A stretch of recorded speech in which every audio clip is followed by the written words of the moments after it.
북한이 잇단 도발에 이어 기상천외한 저수지 잠수함 발사 탄도미사일 발사까지 단행한 가운데 여야는 친일 공방으로 신경전이 한창입니다. 다양한 정치권 이슈들 짚어보겠습니다.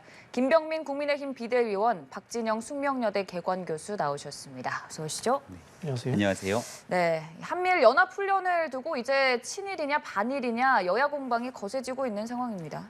네, 안타까운 일들이죠. 북한의 거듭된 탄도미사일 도발이 있고 이제 국제사회가 우려하고 있는 것처럼 7차 핵실험의 수순으로 가는 것 아니냐 이런 우려가 커지고 있는 상황인데요. 국제사회와의 공조를 통해서 이 북한의 거듭된 도발에 대해서 규탄하고 또 더 강력한 제재 그리고 이후에 대한 대안들을 마련해야 되는데 여기에 대해서 이제 국내 정치용으로 윤석열 정부에 대한 공세를 펼쳐 나가기라도 하듯 이재명 대표와 민주당이 다시금 철진한 이 반일 프레임을 다시금 꺼내면서 친일 프레임으로 현재 있는 정부를 공격하는 게 아닌가 이런 안타까움과 아쉬움이 듭니다. 가장 중요한 건 국민의 생명과 안전을 지켜내기 위해서 여야 정치권이 함께 힘을 모아야 될 텐데요. 지금이라도 이재명 대표가 이 극단적으로 일본의 이익을 주장하고 있는 이런 발언들 좀 철회하고 지금 있게 되는 안보 상황의 엄중함 속에서 대한민국에 대한 국가 안보를 위해서 야당도 정부와 함께 힘을 합칠 수 있는 그런 노력의 태도들로 전환될 필요가 있다는 말씀을 드립니다. 네, 결국에는 친일 프레임을 씌우려는 의도다라는 말씀이신데요. 이제 우려가 있는 거죠. 지난번에 윤석열 대통령이 유엔 총회 가셨을 때 일본 총리와의 이 회담 과정에서 보였던 약간의 굴욕적인 태도 이런 부분들까지 우리가 이제 되짚어 보는 상황이고요. 좀 더 거슬러 올라가면은 대통령 선거 때 윤석열 대통령이 유사시에 한반도에 자위대가 올 수도 있다. 뭐 이런 개연성에 대해서 이야기를 했습니다. 그리고 이 유엔 총회 이후에 외교 참사에 직접적인 관련성이 있는 것처럼 보이는 김성한 외교안보실장이라든가 김태호 차장 이런 분들이 평소에 주장했던 내용들이 우려가 있기 때문에 이런 이야기들을 하고 있는 거고요. 그리고 또 한편으로 보면 또 이번에 공동훈련의 위치에 대한 또 문제 제기가 있을 수 있습니다. 과거에도 뭐 한미일 공동훈련이 있었습니다. 공동훈련이 있었습니다만은 대부분이 제주도 아래 일본과의 해협에서 했습니다. 흔히 하는 현해탄이라고 하는 곳에서 했고 대부분이 인명구조훈련이 대부분이었습니다. 근데 이번에는 이제 독도와 가까운 곳에서 하고 그것이 대잠수함 훈련이고 미사일 방어 훈련이 되다 보니까 한반도의 안보 체제에 일본이 본격적으로 개입하는구나. 라는 이런 느낌을 국민들에게 주는 거죠. 네. 그런 부분에 대한 우려를 아마 좀 강하게 표현을 하다 보니까 이런 논란이 되지 않았나 그런 생각이 드네요. 네, 그 이전에는 훈련이 제주도 아래에서 주로 이루어졌다면 이번에는 독도 근처까지 올라왔던 부분에 대해서 좀 문제시 삼는데요. 네, 정확한 거리에 대해서 보게 되면 공해상의 개념에서 훈련들이 이루어졌고 독도의 인근이라고 표현합니다만 일본 본토와의 거리가 훨씬 더 가깝죠. 이 내용들을 왜곡하고 틀어서 독도 인근에서 뭔가 대한민국 국익을 해하는 듯한 한미일 훈련이 진행되는 것처럼 정치 프레임 언어를 쓰는 것, 이 자체가 잘못됐다고 말씀을 드릴 수밖에 없고요. 이미 2017년도 북한이 거듭된 도발을 계속했대 괌을 중심으로 포위 사격에 나설 것처럼 엄포를 놨던 적이 있습니다. 이때에도 마찬가지로 미국 중심으로 대한민국과 미국이 한미 동맹, 또 일본과 미국이 미일 동맹들을 맺고 있는 상황 속에서 이 태평양에서 일어나고 있는 엄청난 문제들에 대한 공동 대응의 필요성들이 있기 때문에 한미 훈련들을 진행했던 게 문재인 정부에서부터 추진됐던 일들입니다. 그 이후로 2018년도 판문점 선언 등으로 인해서 평화 분위기가 무르익었지만 북한은 그런 약속들을 전혀 지키지 않은 상태 속에서 거듭된 도발, 그리고 비핵화를 약속했지만 결과적으로 핵무력에 대한 법제화를 시도하면서 7차 핵실험에 대한 위협까지 계속하고 있는 상황 아닙니까? 여기에 대해서 지금 대한민국 안보가 위협받고 있는 상황에 미국과 일본들을 중심으로 갖고 있는 이 잠수함 발사 탄도미사일 등에 대한 위협들을 정리하기 위해서 받고 함께 공유해야 될 정보들이 있을 건데 이러한 국익을 지키기 위한 훈련에 대해서 친일 딱지, 프레임을 씌우는 것이 과연 대한민국 국익에 어떤 도움이 되겠는가라고 묻지 않을 수가 없고요. 여러 우려들에 대해서 대한민국이 일본과의 오랜 역사적 갈등, 또 최근에 있었던 경제적 문제 때문에 이런 일들을 풀어나가기 위해서 제안과 또 이런 일들에 대한 야당의 주장은 일견 타당할 수 있겠습니다만 이 모든 일들을 북한의 위협 대신 일본의 문제로 끌고 들어가는 것은 본말이 전도된 상황이라고 말씀을 드립니다. 네. 그 통일 외교 안보나 지정학을 공부를 안 하면 잘 모를 수 있어요. 이 지금 훈련한 곳의 위치가 어떤 곳인가 하면요. 러시아 잠수함이 제일 많이 드나드는 곳이에요. 네. 그러면은 이 훈련의 핵심이 우리가 보기에는 북한만 생각하는 것이 아니라 러시아를 또 염두에 두고 있는 겁니다. 이번에 일본의 기시다 총리가 유엔에서 연설을 할 때 러시아를 꼭 집어서 이야기를 했습니다. 그런데 러시아와 일본의 관계는 어떤가 하면 북방 영토 문제로 오랫동안 분쟁을 해온 그런 나라들입니다. 그 이야기는 뭐냐면은 결국 이번에 한미일 훈련이 함께 이루어진 것은 일본이 동북아에서의 해상 패권에 대해서 접근하는 하나의 지렛대로 활용될 수 있다는 우려가 존재하는 겁니다. 북한 문제만 우리가 염두에 뒀다면요, 좀 더 당겨서 할 수도 있는 거고요. 그리고 또 역으로 이런 이야기도 드릴 수 있습니다. 이제까지 역대 정부에서 진보 정부든 보수 정부든 북한 문제는 한미 공동 방위로 충분히 우리가 억지력을 행사해 왔던 것도 사실입니다. 그런데 일본이 포함된 건 뭡니까? 일본이 지역 패자로서 러시아와 중국에 대해서 대항적 발언권을 가지겠다는 이런 취지가 포함되어 있는 겁니다. 그런 부분에서 이 훈련을 봐야 되는 거고요. 미국은 여기에서 한국이 일본과 협력적 관계를 통해서 중국과 러시아를 견제하는 역할까지 해주기를 바라고 있는 겁니다. 그러나 사실은 우리는 금방 말씀하신 것처럼 1차적인 문제는 북한의 문제예요. 그렇다면 우리가 여기에 대해서 꼭 적극적으로 이렇게 참여할 필요가 있었느냐라는 이런 이야기가 나오는 거예요. 그리고 설령 참여를 하더라도 그 위치적인 부분에서 지정학적인 것을 고려가 부족했다라고 이런 부분들을 이야기를 하는 겁니다. 네. 북한의 거듭된 도발에도 불구하고 여전히 이제 일본에 관한 문제들만 얘기를 하고 있는데요. 특히 이재명 대표가 했던 얘기들을 다시금 곱씹어 보면 우기기가 다시 한반도에 이렇게 날릴 수 있는 얘기들까지 꺼냈던 건 도대체 어떤 근거를 바탕으로 얘기를 하고 있는 겁니까? 그러니까 지금 있게 되는 북한의 도발 상황 속에서 해야 되는 근본적인 대응이 있을 텐데 이런 일들을 전혀 고려하지 않은 채 여전히 이 북한에 대한 내용 대신 일본에 관한 친일 프레임으로 논리를 전환시키는 것밖에 되지 않는다 말씀을 드릴 수밖에 없고요. 북한이 이제 얼마 전에 일본 영공을 지나가는 탄도미사일을 쏘지 않았습니까? 유엔이 당연히 문제를 삼을 수밖에 없었고 유엔 안보리에서 이 문제를 논의했습니다만 결과적으로 중국과 러시아의 반발 속에서 규탄 결의안조차도 채택되지 못했던 게 오늘날 유엔의 현실입니다. 그렇다면 지금 이재명 대표를 비롯한 민주당 입장에서 북한이 유엔 안보리 결의를 위반하는 거듭된 도발을 하고 있으면 북한을 질타하고 또 이에 대해서 국제사회가 공조하기 위한 부분들을 무력화시키고 있는 중국과 러시아를 향한 비판들이 있어야 되는 것이 정도 아니겠습니까? 근데 그런 일들에 대한 내용들은 온데간데 없이 다시금 일본 문제를 끄집어서 친일 국면으로 이 문제를 전환시키는 것이 도대체 대한민국 국익과 무슨 관계가 있느냐 말씀을 드릴 수밖에 없고요. 이재명 대표의 언행에서부터 사실 이 문제가 시작되는데 지난날 대통령 선거 때도 비슷합니다. 당시 러시아가 우크라이나를 무력으로 침공하면서 국제사회의 모든 비난들이 집중되는데 당시 이재명 대표는 뭐라고 얘기를 했습니까? 후보 시절. 우크라이나의 젤렌스키 대통령에 대한 탓을 하면서 오히려 여기에 대한 초보 대통령의 문제이기 때문에 침공을 당한 것처럼 이야기를 꺼내서 커다란 논란이 됐던 적들이 있는데요.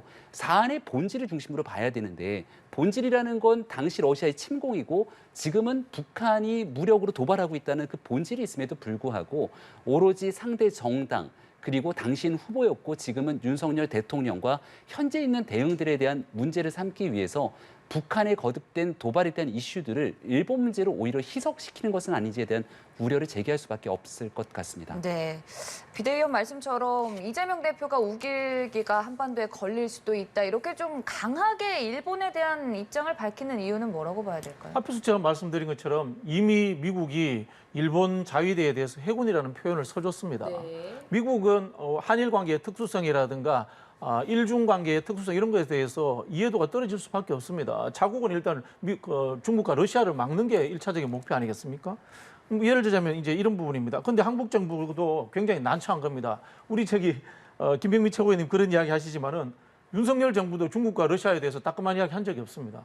할 수 없는 게 현실입니다, 이게. 그렇지 않습니까? 이 부분을 이야기할 수밖에 없고요. 자, 우길기 이야기 나왔는데요. 그럼 제가 또 재차 질문을 드리고 싶은 게 이런 이야기입니다. 대선 때 윤석열 대통령이 이야기했던 유사시에 한반도에 일본군이 올 수도 있다. 그 이야기에 대해서는 어떻게 생각하십니까? 그 답을 하셔야 되는 거예요.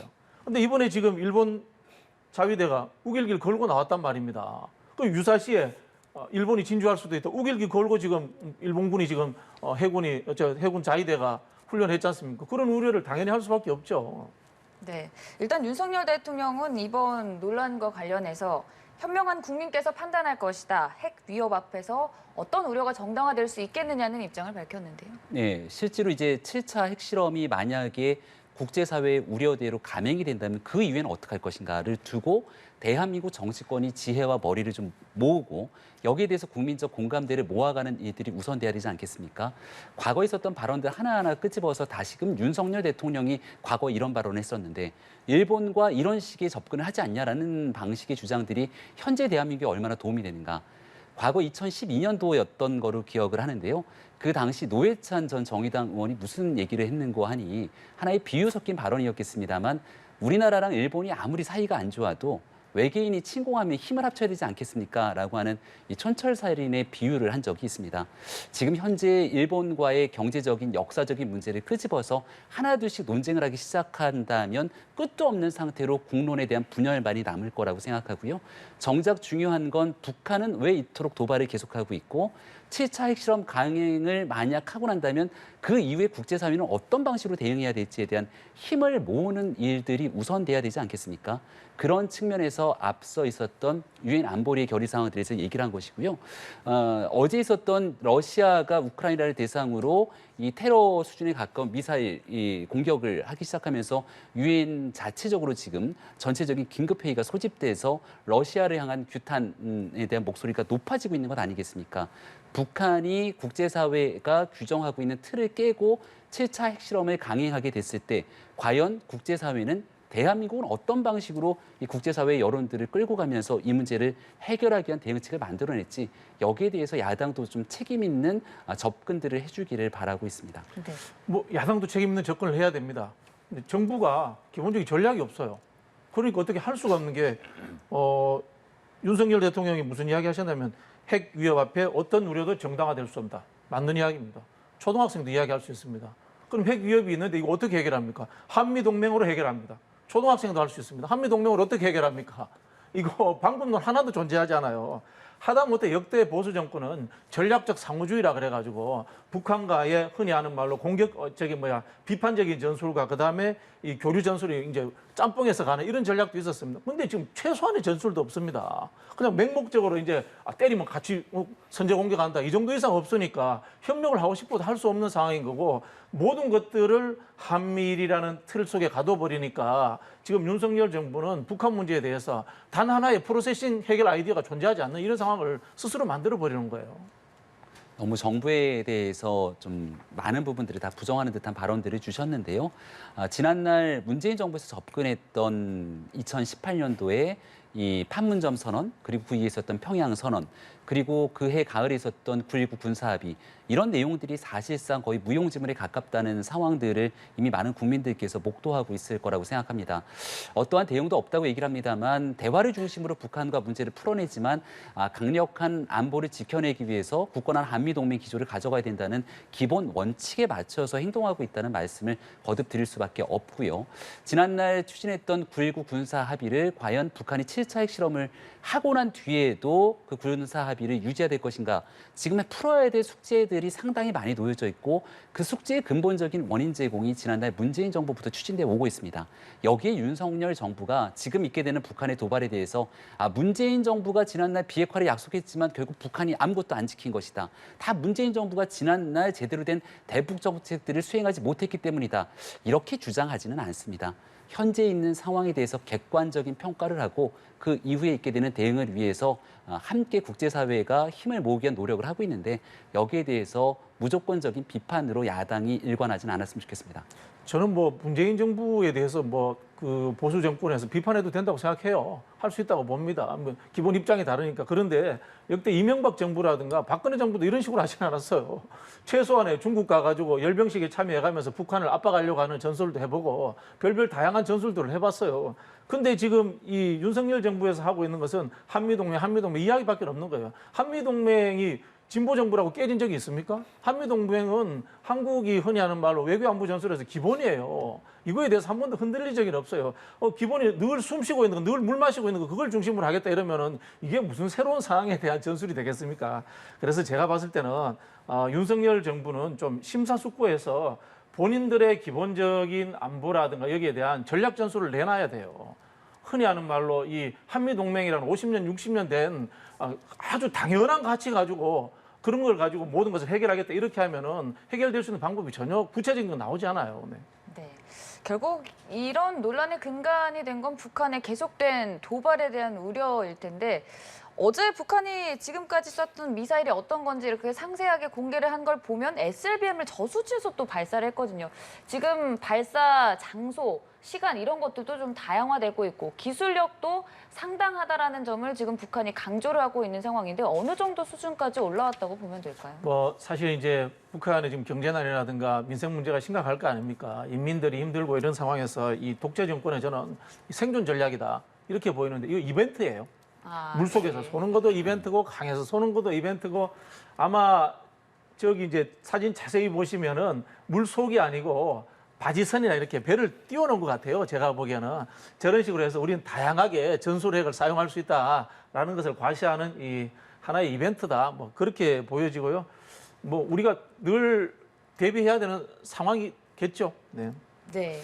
북한 내에 저수기가 한 1,000개가 넘는다고 하지 않습니까? 우리가 이제 킬체인이라 해서 북한의 도발 징후가 발생됐을 때 원점을 타격하게 되는 대응 전략들이 있게 되는데 지금 북한이 하고 있는 도발의 상황을 보면 언제든지 시기 그리고 빈도 여기에 대한 방식들을 다 섞어서 대한민국에 대한 군사 안보 체계를 교란할 수 있는 실험들을 계속하지 않습니까?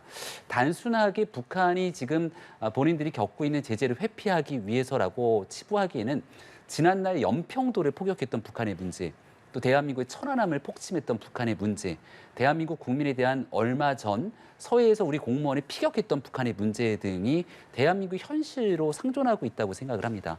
이런 문제 속에서 북한이 왜 이런 도발들을 계속하고 또 극단적인 상황으로 나아가지는 않는가에 대한 고민들이 필요한 것이겠죠.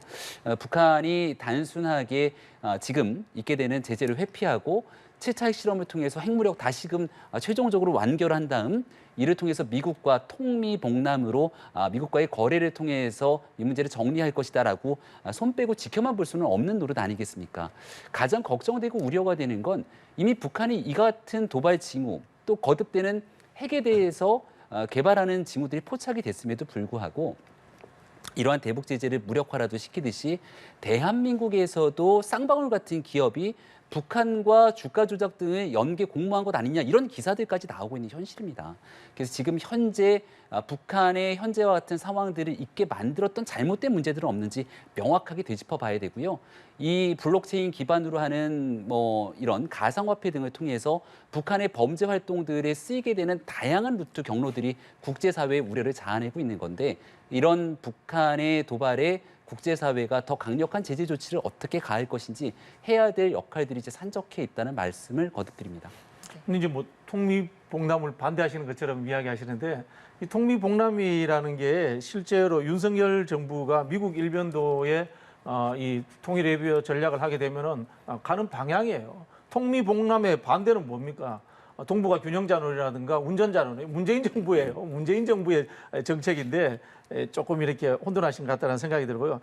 앞서서 말씀드린 것처럼 이 한미 동맹이 당연한 것인 것처럼 북한의 위협이라는 것은 당연한 겁니다. 이제까지 우리가 오랫동안 겪어왔던 그 건고 거기에 대해서 우리가 당연하게 대응해야 되는 겁니다. 그것이 뭐 역대 진보 정부에서 안 했던 것처럼 그렇게 이야기하시면 안 돼요. 문재인 정부에서도 엄청난 양의 이 군비 증강이 있었고 흔히 하는 말로 또 비용이 쓰였습니다. 그런 부분이 있었다는 것을 말씀을 드리고요.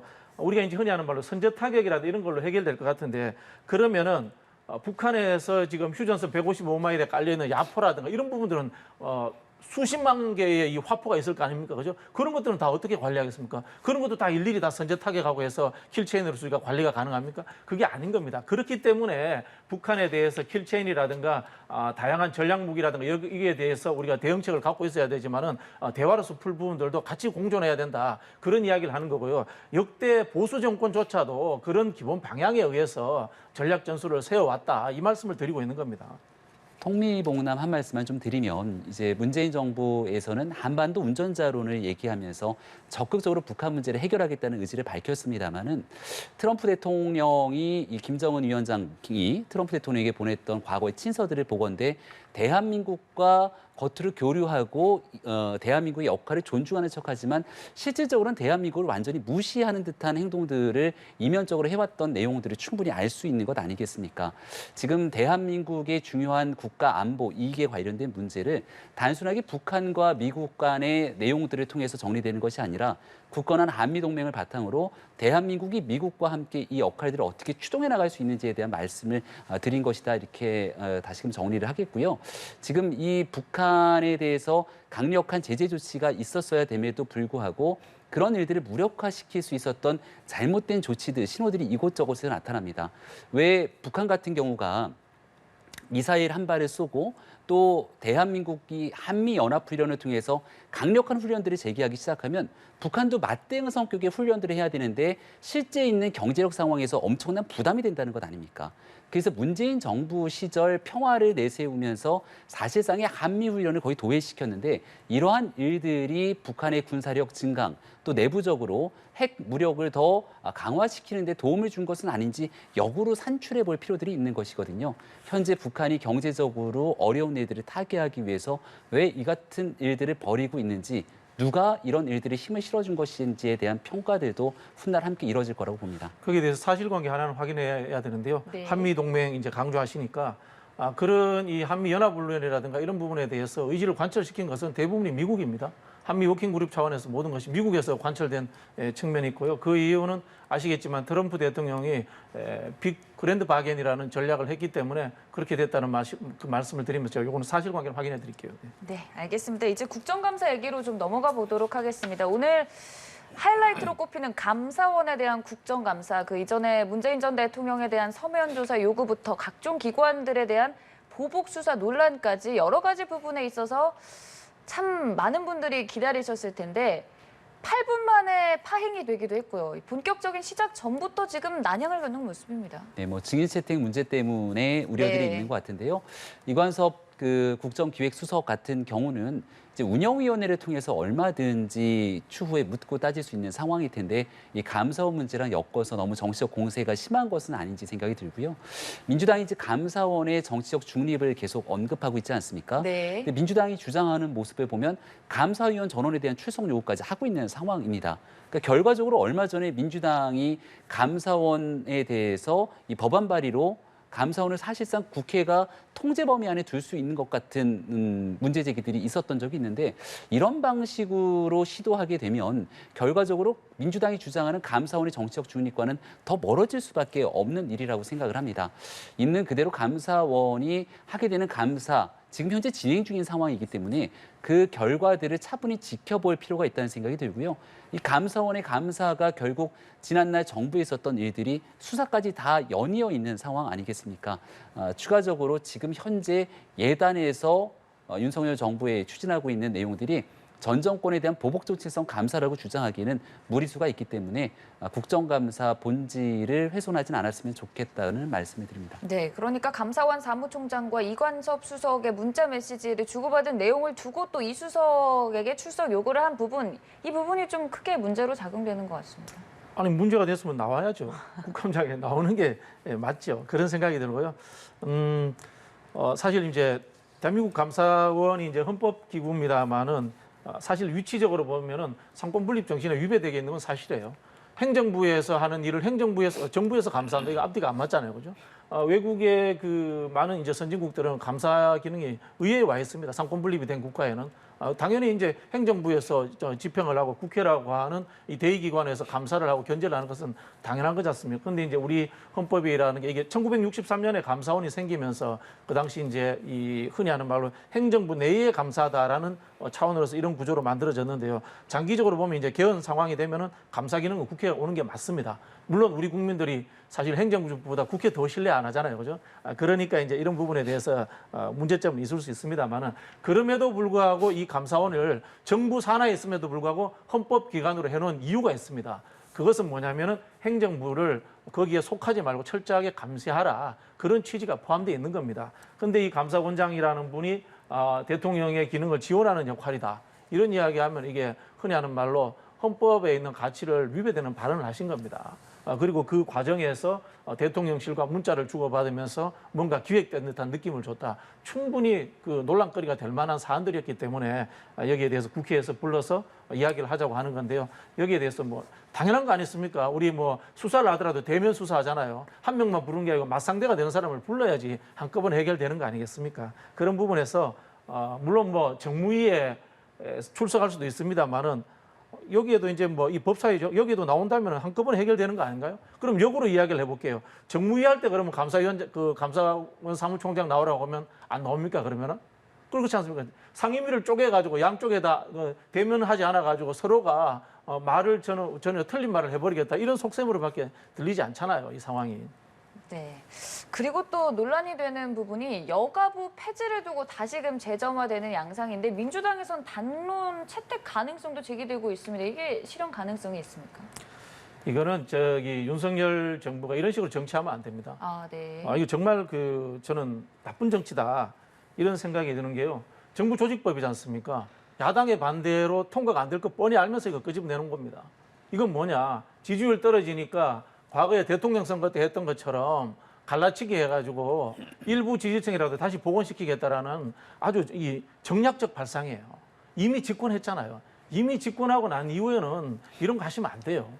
네, 결국에는 민주당의 반대로 폐지될 확률이 적은 상황인데도 전략적인 좀 선택이다 이렇게 말씀을 해주셨는데요. 민주당 입장에서는 좀 곤혹스러운 상황인 것 같습니다. 네. 여러 가지 표심들을 고려했을 때 반대면 반대다 명확하게 당론을 정하고 여기에 대한 이제 부결 상황이라든지 정치적 선택을 하면 되는 일인데요. 오히려 역으로 윤석열 정부에서 선거 기간 동안에 특히 젊은 층들을 대상으로 되게 강력한 공약 제시들이 있었거든요. 근데 공약을 제시하고 난 다음 정권을 출범시키고 나서 여기에 뒤따르는 행동들을 하지 않게 된다면 공약 파기 논란에 오히려 휩싸일 수도 있을 거라는 생각이 듭니다. 아마 여가부 폐지를 둘러싸고는 여권 내에서도 조금 생각이 다른 분들이 있을 거고요. 야권 내에서도 생각이 다른 사람들이 있을 겁니다. 하지만 선거를 통해 국민의 선택을 받았을 때 여기에 대해서 강력하게 주장을 했고 또 문재인 정부 기간 동안 있었던 권력형 성범죄 등에 대한 문제에도 불구하고 여가부가 제대로 대응하지 못했다고는 숱한 비판들이 있었거든요. 이 문제를 제대로 기능화시키도록 하기 위한 정책적 대안을 내세운 만큼 여기에 대해서 거대 의석을 갖고 있는 민주당이 이제 답을 할 차례고요. 또 민주당이 충분하게 같이 고민할 수 있는 건 이번에 국가보훈처에 대해서 부를 승격하는 문제에 대해서는 또 너끈하게 같이 고민할 수 있는 문제라고 얘기를 하지 않습니까? 민주당이 거대 의석을 가지고선 법안에 대한 의사결정을 할 수 있는 힘을 갖고 있는 만큼 이러한 국민적 목소리에 대해서 책임 있게 민주당의 입장들을 내놓으면 될 거라고 생각합니다. 네, 참 이번 정부에 대한 우려와 비판의 목소리 또 동시에 기대의 마음도 상존하는 상황인데요. 대통령의 지지율 조사 결과를 한번 살펴보면 소폭 반등한 리얼미터 조사 결과가 나왔습니다. 10월 첫째 주에 32%의 긍정평가로 전주 대비 0.8%포인트 소폭 반등했는데 이 반등의 이유는 우리가 뭐라고 봐야 될까요? 보수층 결집이죠. 네. 보수층의 이제 활성화를 겨냥한 국정 운영과는 전혀 관계없는 아직도 대통령 선거운동 하듯이 하는 그런 하나의 메시지들을 내놓는 겁니다. 바이든과 난리머니로 일단 국민을 양분시켰습니다. 그래서 억지로라도 난리면으로 보수층들은 들어라라고 이렇게 이야기를 하신 거예요. 그러니까 이제 활성화된 측면이 있고 여가부 폐지 문제도 똑같은 겁니다. 여가부 폐지 문제도 똑같은 게 과거에 이제 이대남 이대녀로 이렇게 갈라치기 했던 똑같은 전술을 쓰고 있는 거고요. 이 여가부 폐지 문제에 대해서는 국제사회에서도 우려가 큽니다. 윤석열 대통령이 나토에 갔을 때 그 당시에 뭐 외국 잡지라든가 여가부 폐지 문제가 실리기도 했습니다. 굉장히 우려한다는 이야기를 했는데요. 이걸 가지고 저는 여가부 폐지가 통과가 되기 어려울 거라고 봅니다. 네. 근데 이렇게 해서 또 이제 지지율 올리는 겁니다. 이런 좀 이 정치적 행태들을 하고 있는 거고요. 마찬가지입니다. 이 한미일 훈련 이 부분에 대해서 갑자기 친북 이야기를 합니다. 뭐 민주당이 여기에 관련해서 북한 이야기를 단 한 번 한 적이 없고 제가 알기로 이재명 대표가 최근에 북한에 관해서 굉장히 강력히 이제 비판하는 메시지를 낸 적도 있습니다. 그런데 이제 역대 이제 보수 정권들은 늘 반일을 이야기하면은 종북이다 이런 식으로 이야기를 하거든요. 그렇게 해서 이거야말로 사실은 역프레임이에요. 사실 보면은 과거에 이제 우리 한국이 해방됐을 때 직후에 이 친일 부역자들이 그런 이야기를 했습니다. 친일 청산하자 그러니까 그럼 북한만 이롭게 한다. 그런 이야기 했던 거거든요. 이런 식으로 해서 갈라치기 하면서 지금 본인들의 핵심 지지층을 결집시킨다. 그러다 보니까 지지율이 단 몇 프로라도 올라가는 상황이 만들어지고 있다. 저는 뭐 그렇게 해석이 되네요. 네, 0.8%포인트 전주 대비 일단 올라선 상황을 두고 보수층 결집이다 표현을 해주셨는데 유의미한 움직임이라고 보시나요? 0.8% 상승, 이제 상승이라고 표현하기는 좀 그렇고요. 다만 하락세가 멈추었다라고 네. 표현하는 것이 좀 더 온당한 표현이라고 생각합니다. 지난날 이 대통령의 발언 때문에 굉장히 오랫동안 논란들이 있었는데 어찌 보면 국정을 운영해가는 대통령 대통령이 민생을 챙기면서 해야 되는 중요한 국정 과제라든지 이 본질과는 조금 거리가 있는 정치적인 이슈들이 아니었나 싶습니다. 이런 일들을 좀 일단락시키고 북한이 거듭된 도발하고 있는 현재 엄중한 상황이지 않습니까?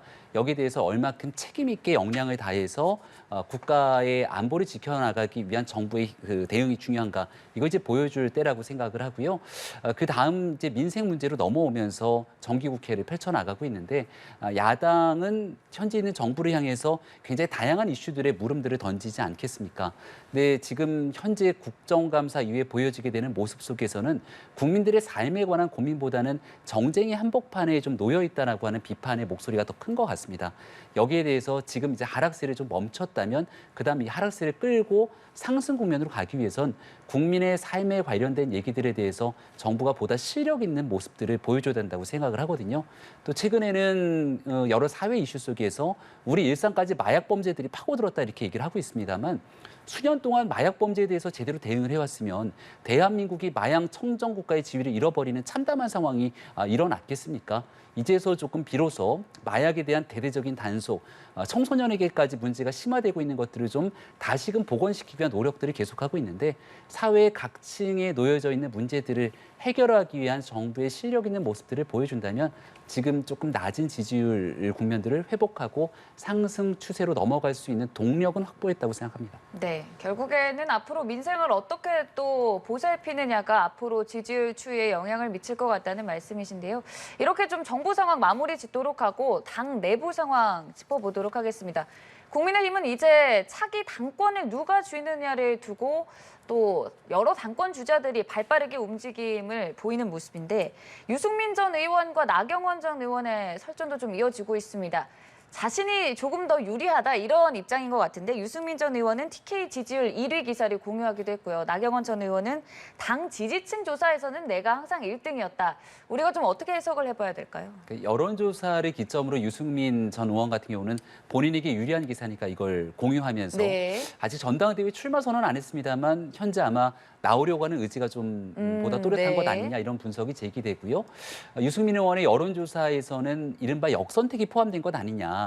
실제 국민의힘을 생각하고 있는 유권자 입장에서는 오히려 본인이 더 경쟁력이 있다. 나경원 전 의원은 이렇게 얘기를 하는 것 같습니다.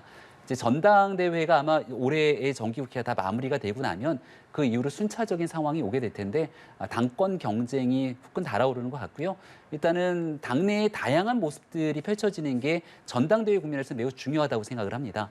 과거 이제 민주당이 얼마 전에 전당대회를 치렀는데 한 2달여 정도 되는 기간 동안 어대명, 확대명 얘기가 나오면서 민주당 전당대회가 너무 재미가 없다. 흥행 실패 이런 얘기들이 나왔거든요.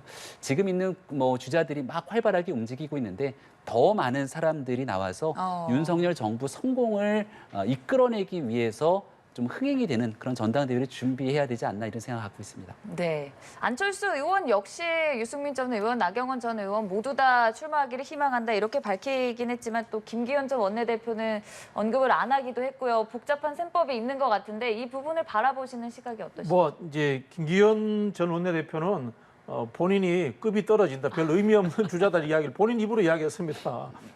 대권 주자가 아닌 사람이 되어야 됐다. 그럼 본인 대권 주자 아니라는 이야기잖아. 나머지 분들은 다 대권 주자인데 본인은 대권 주자가 아닌 급이 지금 끼어서 경쟁하는 거지 않습니까? 그렇기 때문에 제가 보기에는 크게 평할 게 없다 이런 생각이 들고요. 말씀하신 것처럼 국민의힘의 전당대회가 저는 흥행이 될 거라고 보고 흥행이 되었으면 네. 좋겠습니다. 흥행 요소는 말씀드릴 것도 없이 유승민 전 의원입니다. 네. 유승민 전 의원이야말로 최근에 가장 입 바른 소리를 하고 있고 흔히 하는 말로 이 보수 세력 내부에서도 윤석열 대통령과 맞짱 뜨는 사람입니다. 네. 저는 그런 내부의 건전한 비판이 생겨야지만이 보수도 건전해지고 국가가 진보 보수로 그리고 중도까지 포함해서 잘 발전하는 정치가 발전하는 하나의 동력이 될 거다 그런 생각이 듭니다. 네, 유승민 전 의원에 대한 평가를 좀 높이 해주셨는데 앞서 잠깐 역선택의 결과로 좀 몰릴 수도 있다는 부분을 짚어주셨고 또 일각에서는 이준석 전 대표와의 연동설도 나오고 여러 부분들의 가능성이 존재하는 상황인데 어떻게 바라보시는지요? 당내 다양성 차원에서 좀 바라볼 필요가 있다고 네. 보는데요.